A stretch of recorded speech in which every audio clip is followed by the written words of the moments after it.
दोस्तों एक बार की बात है। महात्मा बुद्ध एक गांव से होकर गुजर रहे थे। उस गांव में एक तालाब था।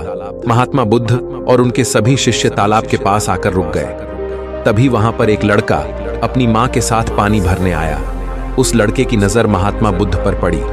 वो महात्मा बुद्ध को पहले से ही जानता था। वह जानता था कि महात्मा बुद्ध बहुत ज्ञानी है और वो सभी के प्रश्नों का उत्तर देते। वह तुरंत ही महात्मा बुद्ध के पास पहुंचा। उसने महात्मा बुद्ध को प्रणाम किया और कहा, हे बुद्ध, मैं अपने जीवन में कुछ बहुत बड़ा करना चाहता हूं, लेकिन जब भी मैं कुछ करना चाहता हूं तो वो मुझसे संपूर्ण तरह से नहीं हो पाता। मुझे तो कुछ समझ ही नहीं आता कि आखिर में क्या गलती कर रहा हूं। इसलिए मैं आज आपसे यही प्रश्न पूछने आया कि लक्ष्य को पाने के लिए ऐसी कौन सी कठिनाइयां हैं जो हमें पार करनी होगी। महात्मा बुद्ध उस लड़के को देखकर मुस्कुराने लगे और उस लड़के से कहते हैं, जब तक तुम अपने लक्ष्य की ओर कदम नहीं बढ़ाओगे तब तक सफलता से जुड़ा हुआ हर एक प्रश्न, हर एक उत्तर अधूरा है।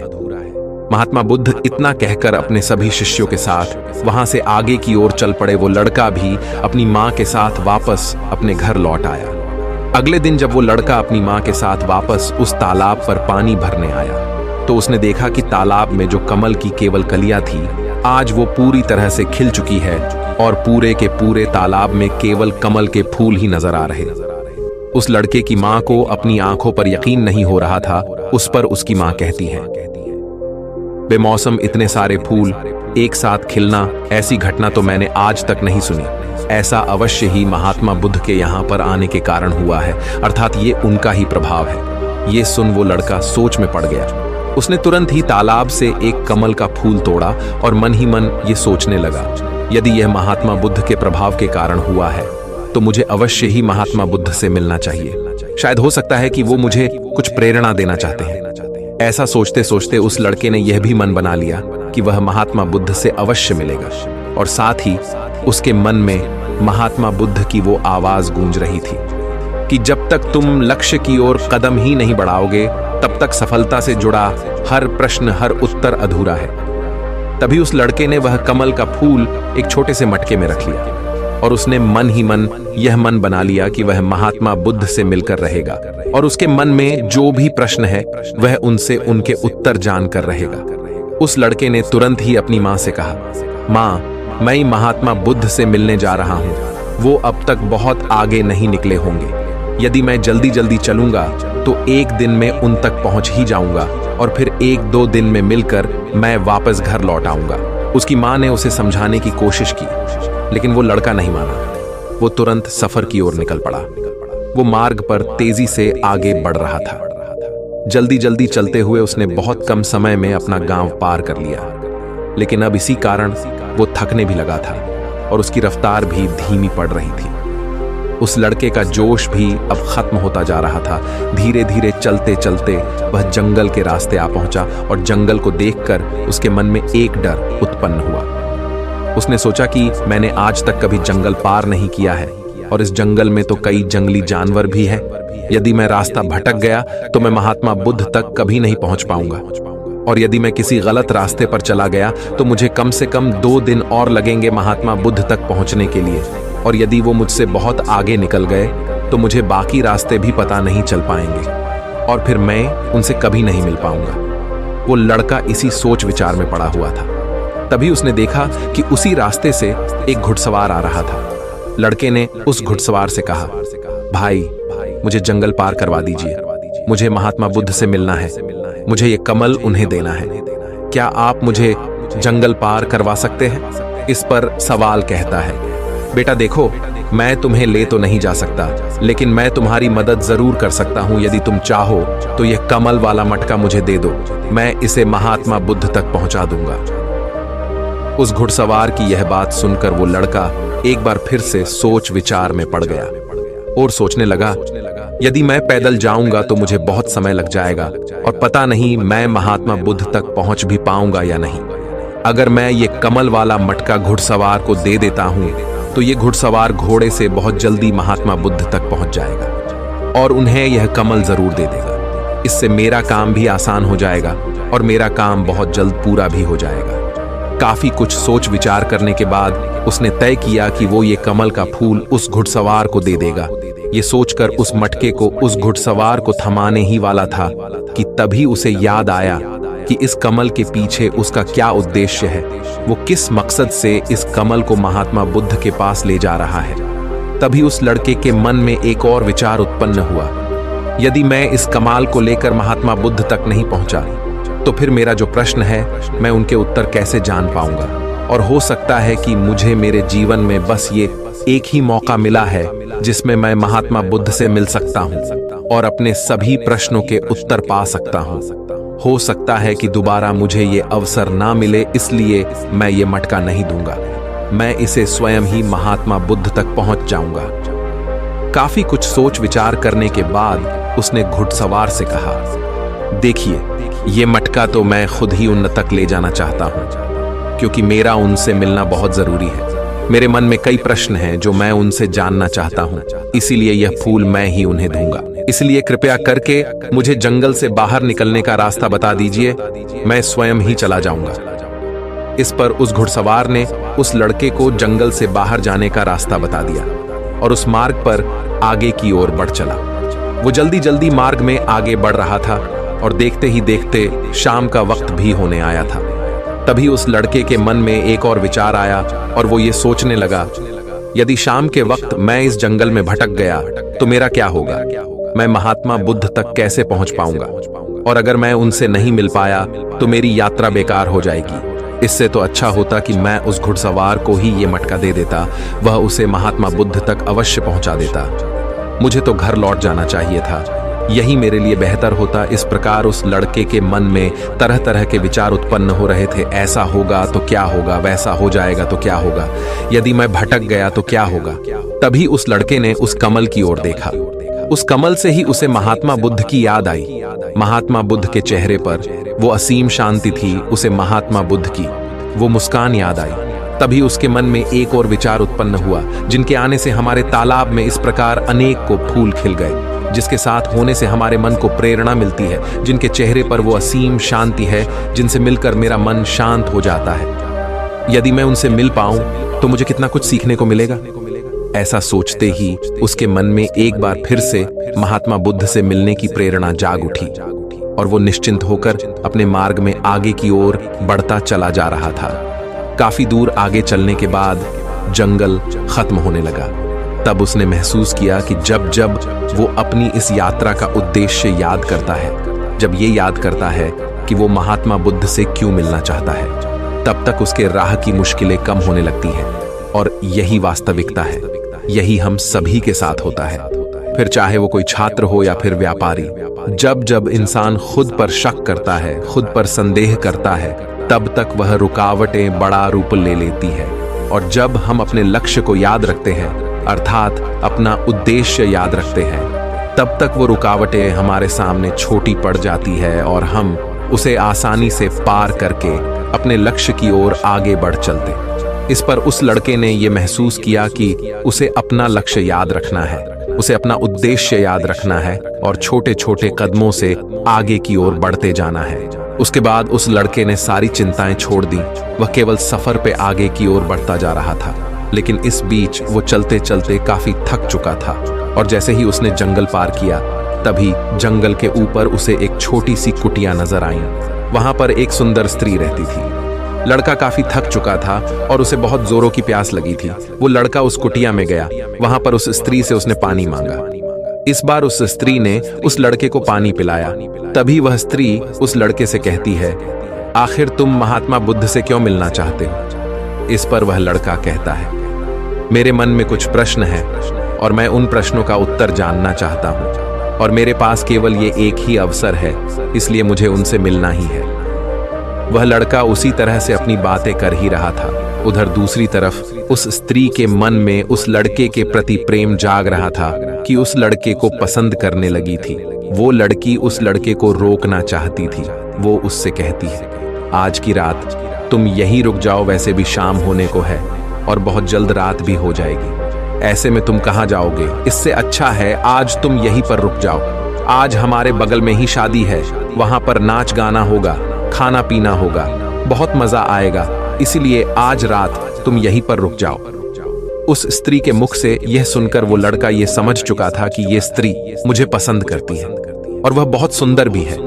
उसकी सुंदरता को निहारते हुए वो लड़का मन ही मन ये सोच रहा था कि यदि मैं इस तरह से दोस्ती कर लूं तो मेरा जीवन तो समझ जाएगा, मुझे जीवन का मजा आ जाएगा और वैसे भी आज रात तक तो मैं महात्मा बुद्ध से मिल भी नहीं पाऊंगा, तो क्यों ना मैं यहीं पर रुक जाऊं। तभी उस लड़के ने जवाब देते हुए कहा, मैं कुछ देर में सोच कर बताता हूं। लड़का इस विषय पर सोच ही रहा था कि तभी उसके मन में एक बार फिर से महात्मा बुद्ध की वो बात याद आ गई और उसे यह एहसास हुआ कि मैं इतनी दूर से यहां पर क्यों आया हूं। उसने मन ही मन खुद से प्रश्न किया, क्या मैं यहां पर इतनी दूर इस लड़की से मित्रता करने आया था? नहीं नहीं, ये मेरी मित्र नहीं बन सकती। क्या भरोसा आज को इसका मन मुझ पर आया है और कल को किसी और पर आ गया तो मैं क्या करूंगा? लड़के ने तुरंत ही उस कमल की ओर देखा, तभी उसे उसका उद्देश्य याद आ गया और उसने तुरंत ही यह निर्णय लिया कि वह आगे की ओर बढ़ेगा। उसने उस लड़की को साफ साफ मना कर दिया और अपने मार्ग की ओर आगे बढ़ चला। जब वो आगे की ओर जा रहा था तभी उसे अपने इस निर्णय पर अफसोस हो रहा था। उसे ऐसा लग रहा था यदि उसे महात्मा बुद्ध ना मिले तो उसके हाथ से ये स्त्री भी चली जाएगी। इस बात का उसे बहुत मलाल था, लेकिन वह धीरे धीरे मार्ग में आगे बढ़ता गया। कुछ दूर आगे जाने के बाद जब उसका मन शांत हुआ तब उसे इस बात का एहसास हुआ कि यदि वह उस स्त्री के पास रुक जाता तो वह अपने उद्देश्य में कभी सफल नहीं हो पाता और उसकी ये यात्रा बेकार हो जाती, उसकी इतनी मेहनत व्यर्थ हो जाती।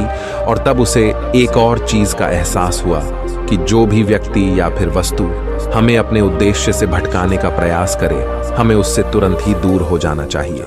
हमें अपना उद्देश्य याद रखना चाहिए कि हमने ये सफर क्यों शुरू किया था और हम अपनी मंजिल पर क्यों पहुंचना चाहते हैं। वो लड़का ये सब सोच विचार कर आगे की ओर बढ़ता जा रहा था। रात्रि का वक्त होने वाला था और वो लड़का तेजी से अपने मार्ग में आगे की ओर बढ़ता जा रहा था। तभी उसे मार्ग में एक बुजुर्ग व्यक्ति मिले। उसने उस बुजुर्ग व्यक्ति से पूछा, बाबा, मैं महात्मा बुद्ध से मिलना चाहता हूं और पिछले गांव में मुझे किसी ने बताया कि वो इसी मार्ग से आगे की ओर बढ़े थे। क्या आप मुझे बता सकते हैं वो किस तरफ गए हैं? इस पर वो बुजुर्ग व्यक्ति उस लड़के से कहते हैं, बेटा, तुमसे कोई गलती हो गई है, तुम्हें कोई गलतफहमी हुई है। यहाँ से कोई भी आरषि मुनि नहीं गए हैं। हो सकता है कि रास्ते में कोई और मोड़ हो जिस पर तुम्हारा ध्यान ना गया हो। वो आरषि मुनि उसी रास्ते से गए होंगे। ये सुन वो लड़का घबरा गया। अभी कुछ ही घंटों पहले तो मैंने उस बस्ती को पार किया था। यदि मैं वापस गया तो मैं बहुत पीछे हो जाऊंगा और अब तो अंधेरा भी होने को है। मेरे पास ना तो कोई रहने का कोई साधन है और ना ही खाने पीने का। मेरी तो पूरी यात्रा बेकार हो गई। मुझे तो लग रहा था कि मैं महात्मा बुद्ध से अवश्य मिल लूंगा, लेकिन अब लगता है कि यह मुमकिन नहीं है। मैं उनसे नहीं मिल पाऊंगा। इस प्रकार के कई विचार और उस लड़के के मन में उमड़ने लगे। वो लड़का खुद पर संदेह करने लगा। जैसे ही उसके मन में इस प्रकार के विचार उत्पन्न हुए, मानो उसके पैरों में किसी ने बेड़ियां डाल दी हो। वह बार बार केवल एक ही बात सोच रहा था कि आखिर वो मुझे क्यों नहीं दिखाई दिया। मैं बार बार एक ही गलती क्यों करता हूँ? मुझसे इतनी बड़ी गलती कैसे हो गई? ये सोचकर वो लड़का सर पकड़कर वहीं पर बैठ गया। कुछ देर तक तो उसे कुछ भी समझ नहीं आ रहा था। तभी उसे उसकी माँ की बात याद आई। उसकी माँ ने उस लड़के से कहा था, बेटा, हर गलती में सीख छुपी होती है जो हमारे जीवन को और भी बेहतर बनाती है। ये बात उसे याद आते ही उसका मन शांत होने लगा और देखते ही देखते उसका मन पूरी तरह से शांत हो चुका था। और वो लड़का बार बार अपने मन में अब एक ही बात दोहरा रहा था कि हर गलती में सीख छुपी हुई होती है और हमें वो और बेहतर बनाने आती है। उसने अपनी गलती को स्वीकार किया। वो कहने लगा, हाँ, मुझसे गलती हुई है। मैं जल्दीबाजी में बिना सोचे समझे बस मार्ग में आगे की ओर बढ़ता जा रहा था। जैसे जैसे लोगों ने कहा, मैं उसी तरह से आगे की ओर बढ़ता चला गया। उसके गलती स्वीकारते ही उसका मन पूरी तरह से शांत हो गया। उसकी निराशा अब आशा में बदल चुकी थी। वह एक पेड़ के नीचे बैठा हुआ था। तभी उसने देखा कि कुछ जानवर नदी से पानी पी रहे थे। ये सब देखकर उस लड़के को याद आया कि जब वह पहली बार महात्मा बुद्ध से मिला था तब पानी के पास ही मिला था और महात्मा बुद्ध के साथ उनके कई शिष्य भी हैं, तो उन्हें पानी की तो आवश्यकता जरूर पड़ेगी। इस बात पर उस लड़के को तुरंत ये समझ में आ गया कि महात्मा बुद्ध भी उसी रास्ते से भ्रमण कर रहे होंगे जिस रास्ते पर पानी होगा। तभी उसने सोच विचार कर यह तय किया कि वापस जाने से अच्छा है क्यों ना मैं नदी के किनारे किनारे आगे की ओर बढ़ता रहा। ऐसा सोचते ही उसने तुरंत ही रास्ता बदल दिया और अब वह नदी के रास्ते आगे बढ़ने लगा। जैसे जैसे वो आगे बढ़ता जा रहा था उसका मन और भी हल्का होता जा रहा था, उसका मन और भी शांत होता जा रहा था। तब उसने अनुभव किया कि जब मन बहुत शांत होता है तो हमारा मन बहुत हल्का हो जाता है और जल्दबाजी नहीं करता और ना ही किसी में या खुद में कोई कमी निकालता है। हमारी बुद्धि पहले से बेहतर काम करने लग जाती है। तब उस लड़के ने इस बात का भी अनुभव किया कि खुद से शिकायत करना एक बहुत बड़ी कमी है जो हमें दुख की ओर ले जाती है। चलते चलते लड़के के मन में विचार आया, यदि मैं अपने गांव में ही रुक जाता तो ये सारे अनुभव में कभी नहीं प्राप्त कर पाता। ऐसा सोचते सोचते वो मार्ग में आगे की ओर बढ़ रहा था। तभी उसे महात्मा बुद्ध के कुछ शिष्य नजर आए और उन्हें देखकर वो लड़का बहुत प्रसन्न हुआ। वो अपने मार्ग में और भी तेजी से आगे बढ़ने लगा और आखिरकार लगातार 2 दिनों का सफर तय करने के बाद वो महात्मा बुद्ध के पास पहुंच ही गया। वह तुरंत ही महात्मा बुद्ध के पास पहुंचा। उसने महात्मा बुद्ध को प्रणाम किया और उन्हें वो कमल का फूल भेंट कर दिया। इससे पहले वो लड़का कुछ कहता तभी महात्मा बुद्ध ने कहा, बहुत सुंदर, ये कमल पूरी तरह से खिल चुका है। 2 दिन पहले ही तुमने मुझसे पूछा था कि लक्ष्य को पूरा करने के लिए इंसान को कौन सी कठिनाइयों को पार करना पड़ता है, लेकिन 2 दिनों बाद तुमने बहुत सारे अनुभव प्राप्त कर लिए हैं। तुम्हारा ये धैर्य और ये मुस्कान देखकर लगता है कि तुमने इस यात्रा में बहुत कुछ सीखा है। इस पर उस लड़के ने यात्रा में घटित हुई हर एक बात महात्मा बुद्ध को बता दी। तभी महात्मा बुद्ध ने उस लड़के से कहा, तुम्हारे मन में जो भी प्रश्न है मैं उनके जवाब तुम्हें जरूर दूंगा। आगे महात्मा बुद्ध कहते हैं, बिना कोशिश के हर चीज जरूरी है। जब इंसान किसी लक्ष्य के लिए उस रास्ते पर चलता है तब सबसे पहले वह अपने अनुभव से ही सीखता है और जब धीरे धीरे उसका विवेक जागृत होने लगता है, उसकी बुद्धि काम करने लगती है, तब दूसरे के अनुभव और दूसरों की गलतियों से भी सीखने लगता है। जीवन में यदि सफल होना है, किसी लक्ष्य को प्राप्त करना है, तो सफलता का रहस्य से सीखने से पहले हमें उस रास्ते पर चलना पड़ता है। महात्मा बुद्ध आगे कहते हैं, किसी भी लक्ष्य को प्राप्त करने के लिए उस रास्ते में हमें 3 दिक्कतें आती है और इनका निवारण करने के बाद ही हम अपने लक्ष्य तक पहुंच पाते हैं। और तुमने भी वो 3 बातें सीख ली। पहला, अपने उद्देश्य को पहचान और उसके प्रति समर्पण करो। जैसे कि तुम ये कमल का फूल मुंह तक पहुंचाना चाहते थे और तुम्हारा उद्देश्य भी यही था। तुमने ये जान लिया था कि ये फूल मुझ तक पहुंचाने के लिए तुम्हारा क्या उद्देश्य है, जिस कारण तुम्हारे मन के सारे संदेह खत्म हो गए। इसके बाद जब भी तुम फूल को देखते थे तो तुम्हें अपना उद्देश्य से याद आ जाता। आगे महात्मा बुद्ध ने कहा, तुमने स्वयं के अनुभव से ही यह जान लिया कि अपनी मंजिल तक किस प्रकार हमें पहुंचना है और सब कुछ तुम्हारे भीतर से ही प्रकट हो रहा है। वह लड़का महात्मा बुद्ध की सारी बातें ध्यानपूर्वक सुनता रहा। तभी आगे महात्मा बुद्ध कहते हैं, तुम्हारे मन में कई प्रकार के डर और संशय थे। पता नहीं तुम मुझ तक पहुंच पाओगे या नहीं, पता नहीं तुम जंगल पार कर पाओगे या नहीं, क्योंकि तुमने आज से पहले कभी जंगल पार नहीं किया था और रास्ते में तुम्हें तरह तरह की रुकावटें भी झेलनी पड़ी। और जब हमारे रास्ते में तरह तरह की रुकावटें उत्पन्न होती है तब हमारा मन बाधित होने लगता है, हमारा मन भटकने लगता है और हम अपने लक्ष्य से भटक जाते हैं। लेकिन जब हम अपना सारा ध्यान रुकावटों से हटाकर अपने उद्देश्य पर लगाते हैं तो सारी रुकावटें खुद ब खुद छोटी पड़ने लगती है और हम उन्हें आसानी से पार कर ले जाते हैं। शुरुआत में हर किसी की यही समस्या है कि वह यह नहीं जानता कि आखिर वो सफल क्यों होना चाहता है, क्यों वो कुछ करना चाहता है। इसी कारण उनके सामने परेशानियां भी बहुत ज्यादा होती हैं और वह उन परेशानियों के सामने घुटने टेक देते। लेकिन जैसे जैसे आप आगे बढ़ते हैं, अपने लक्ष्य के प्रति समर्पित हो जाते हैं, तो वैसे वैसे चलते जाना आसान हो जाता है और हम अपने लक्ष्य तक पहुंच ही जाते हैं। आगे महात्मा बुद्ध उस लड़के को तीसरी बात बताते हुए कहते हैं, असली शक्ति इच्छाओं को पूरा करने में नहीं बल्कि उनको मिटाने में कहते हैं कि हम जानते हुए भी सही काम नहीं करते। अगर हम अपने उद्देश्य की ओर आगे बढ़ते हुए आकर्षणों को पीछे रुक जाते तो हमारी यात्रा कभी पूरी नहीं हो सकती। इसलिए जैसे इस यात्रा के दौरान तुमने फूल हमेशा अपने साथ रखा, अपने पास रखा, वैसे ही उद्देश्य हमेशा सामने रखना चाहिए। हमारा लक्ष्य हमेशा हमारी आंखों के सामने होना चाहिए। इससे हमें निर्णय लेने में आसानी होती है। अन्यथा हमारे मन का संदेह, हमारी मन की शंका हमें कभी भी सही निर्णय नहीं लेने देती और वह हमें मन की उलझनों में फंसाकर रख देती है। इसलिए संदेह के प्रति सचेत रहे। आगे महात्मा बुद्ध उस लड़के से कहते हैं, बेटा, खुद पर शक करने की आदत से ज्यादा खतरनाक और कुछ भी नहीं है, क्योंकि जितना नुकसान आपके नकारात्मक विचार आपका कर सकते हैं उतना और कोई नहीं कर सकता। यदि आप खुद पर संदेह करते हैं तो आप अपने प्रयास में विफल ही हो जाओगे, क्योंकि आप अपने प्रयास पूरी ढंग से कर ही नहीं पाओगे। आप उससे बचने का प्रयास करोगे और जब तक हम अपनी गलती नहीं पहचानते तब तक हमें वो बात परेशान करती रहती है, वो हमें कमजोर बनाती रहती है। हमारे मन में केवल एक ही विचार चलते रहते हैं कि आखिर हमसे ये गलती क्यों हुई, मैं इतना नादान, इतना कमजोर कैसे हो सकता हूँ, और अगर मैं आज इतना कमजोर हूँ, मैं आज उस काबिल नहीं हूँ, तो मैं आगे चलकर क्या कर पाऊंगा। तो इसलिए अपने आप को यह याद दिलाओ कि हर गलती में सीख छुपी हुई है और उससे सीखकर ही हमें अनुभव मिलता है और उस अनुभव से ही हम अपने लक्ष्य तक पहुंच पाते हैं। सबसे पहले अपने मन को शांत करो, बुद्धि और विवेक का प्रयोग करो और उद्देश्य की तरफ आगे बढ़ते चलो। सिर्फ इसी तरह से आप किसी भी चुनौती का सामना कर सकते हैं और बड़े से बड़े लक्ष्य को भी आसानी से हासिल कर सकते हैं। इतना कहकर महात्मा बुद्ध शांत हो गए और उस लड़के को भी महात्मा बुद्ध की सारी बातें अच्छी तरह समझ में आ चुकी थी।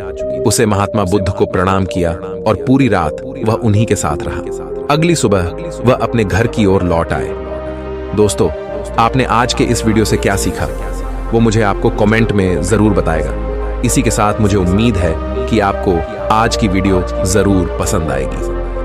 तो लाइक और शेयर करने के साथ चैनल को सब्सक्राइब और घंटी बटन को जरूर दबा दीजिएगा। तो चलिए फिर मिलते हैं ऐसे ही एक और वीडियो में। तब तक के लिए अपना ख्याल रखिए। धन्यवाद।